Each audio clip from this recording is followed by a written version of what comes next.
Changing equations in region help Pakistan get relief at FATF meet. Sources said Pakistan had an important role in brokering a ceasefire deal with the Taliban in Afghanistan, negotiated this week at Doha with a U.S. official team led by Zalmay Khalilzad, its special envoy on Afghan reconciliation.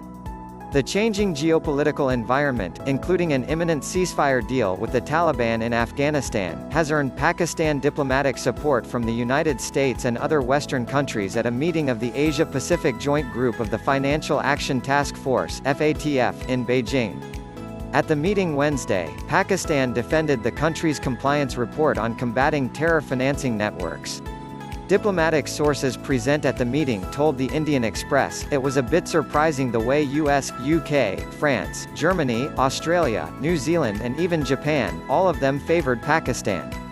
There is a strong case against Pakistan, as has been since it was put on the grey list, but it was geopolitics at play. Seems the changing geopolitical environment helped Pakistan. Sources said Pakistan had an important role in brokering a ceasefire deal with the Taliban in Afghanistan, negotiated this week at Doha with a U.S. official team led by Zalmay Khalilzad, its special envoy on Afghan reconciliation. It is believed that Pakistan may have also had a role to play in reducing tensions between Iran and the U.S. earlier this month. Pakistan Prime Minister Imran Khan had a bilateral meeting with President Donald Trump in Davos this week.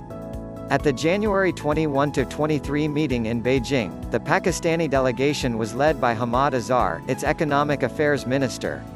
China, which is president of the FATF and co-chair for the Asia-Pacific Joint Group, supported Pakistan at the meeting. Chinese Foreign Ministry spokesman Zheng Shuang told the media in Beijing, Pakistan has made great efforts to strengthen its domestic counter-terrorism financing system with visible progress. Its political will and active efforts should be recognized and encouraged by the international community. Of the 27 actions it was supposed to undertake when it was put on the grey list in June 2018, Pakistan had been found fully compliant on 5 points at the last plenary meeting. Sources said it was expected, based on the actions taken by Pakistan, that it could have reached a maximum of 7, but it now seems that it will be deemed as compliant on 16 actions.